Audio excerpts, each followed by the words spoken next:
This weekend again is another weekend of massive football across Europe top five league. But let's concentrate on what is happening right now in the Premier League. Let's just talk about the Premier League. Remember, there is early kickoff between Tottenham against Newcastle. Tough match. In fact, with the kind of football that Tottenham is playing right now, people didn't expect that they would be where they are in the table.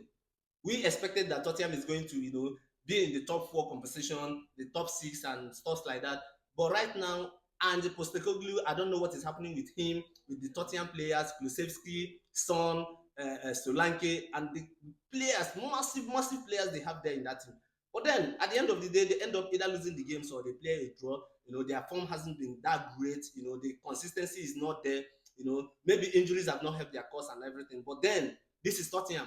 They are supposed to be in the top four competition or in the top six competition. But we are not seeing that. But this weekend they are playing against Newcastle, and Newcastle is not a walk in the park. Remember, Newcastle how they beat Manchester United, as if they weren't there, and that happened at Old Trafford. So if Tottenham are not careful, Newcastle is going to again replicate that kind of performance they had against Manchester United. So for Tottenham, I don't know what is happening. Maybe Postecoglou said he needs players, he needs time, he needs this. But when he came in, he didn't say all of those things. He didn't say. He said he was going to perform with the players he has at his disposal.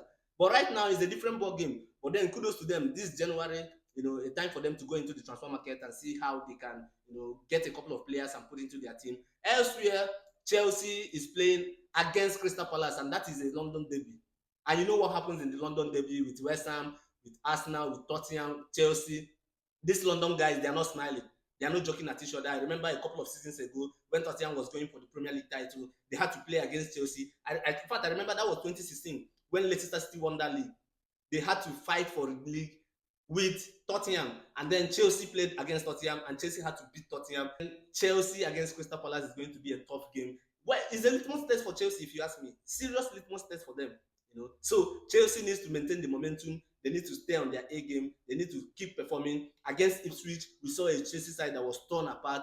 They were demolished. They were destroyed. Their mentality, their momentum was shattered into pieces. But against Crystal Palace is an opportunity for them to pick up where they stopped. Try to show that it was a fluke, and maybe it's just some moments in the season where you have to have that midlife crisis and stuff like that. So it's going to be interesting how Chelsea is going to navigate against Crystal Palace, because Crystal Palace is not a walk in the park. With Eze and those players, Mateta and the rest of them, you always expect a tough outing for them. Then elsewhere, Manchester City is playing against West Ham.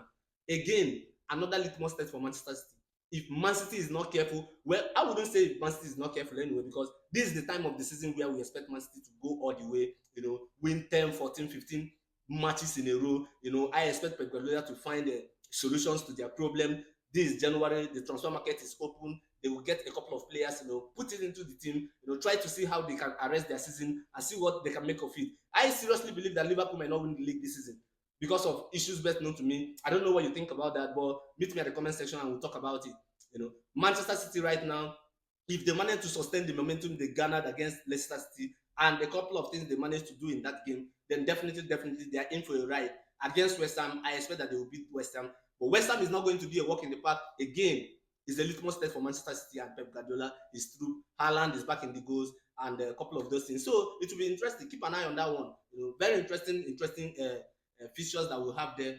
Then the big game, Arsenal is playing against Brighton with all the issues that happened in the first leg. Definitely, these things are well documented with the issues that happened in the first leg at the Emirates Stadium against Brighton, and how I think Arsenal got a red card in that match. So it's going to be very, very interesting, very, very interesting how Mikel Arteta and Arsenal, Odegaard, Nwaneri, and the rest of them are going to perform against Brighton, because Brighton right now, they're on top of their game. They are playing massively well. They have the momentum, they have the rhythm, they are prolific. Once they get in front of your goal, they will definitely score. So it's an interesting game. The two teams play highly attacking football. So it's going to be very interesting how Arsenal is going to navigate this one. They need the 3 point and they need to maintain momentum on Liverpool. Liverpool, the big game, Liverpool against Manchester United. That game has everything. Remember the first leg, it was nothing to write home about for Manchester United. In fact, it was a match that Manchester United need to forget so soon. But then at Anfield, it's a big task and a big ask for Man United right now, because Man United look like a dejected team. They have been battered, they have been shattered into pieces. Their season, if you ask me, their season is over. It's over for them. Anything other than maybe top 6 or top 10, in fact, I don't know how they are going to perform in terms of the top 4, because top 4 for them is over. But then maybe in the top 10, they are going to be in the conversations, and there's still a long way to go in the season. So, but this year, this season, their momentum will definitely be highlighted against Liverpool. Liverpool at Anfield has always been a nightmare for the big teams, both in English Premier League and in the Champions League. So it's going to be very, very interesting. Ruben Amorim, he has a lot of work to do, a lot of work to do. These players need to perform. Man United have become lazy over the years. You know, these guys, they don't mark ball. And with the issues surrounding Rashford and a couple of players in that team, Casemiro, Eriksen, these guys are old.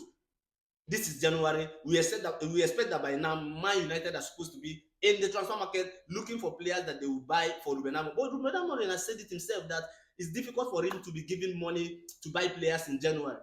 So, but if you leave him, it's going to have an overbearing effect on the outcome of the season. He also said that now is about fighting for relegation. A club of Manchester United size fighting for relegation. Can you imagine that? So it's going to be a difficult match for Man United. But Liverpool right now, they are flying. They are flying. They are playing amazing football. Mo Salah is on top of his game. Top scorer. When the season started, we thought that Haaland was going to run away with the top scorer, with the Golden Boot. But you see that Mo Salah came back into the mix, came back into the conversation. Right now, he's ahead of Haaland, I think, with 3 or 4 goals or 2 goals or thereabout. Liverpool, they are not relenting. They've been getting the win. In fact, in the last couple of matches they've played, I think they've only played 2 draws for Liverpool. And a slot, whatever thing he's telling these guys, Luis Diaz, Jota, Darwin Nunes, McAllister, Zoboslai, Arnold with all his issues, Van Dijk with the transfer issues and the contract saga surrounding them. They are not relenting. They are playing so well. They are playing amazing game. So it's going to be a massive, massive weekend of football, especially that Liverpool against Manchester United, which is one to be looked out for. I encourage you to follow Felix Football Exclusive, like my videos, share it, repost it, meet me at the comment section. Let's discuss football. Let's discuss what you think about these football predictions, football issues across Europe. You saw the issues that is happening with Dani Olmo, with Rashford in Manchester United, and a couple of other issues. Arsenal in terms of signing a striker, Chelsea too in terms of signing a striker, Manchester City and the issues surrounding Pep Guardiola and a couple of players that have aged in that team. So a host of issues, Mbappe, Vinicius, Madrid, these guys are not left out in the mix. So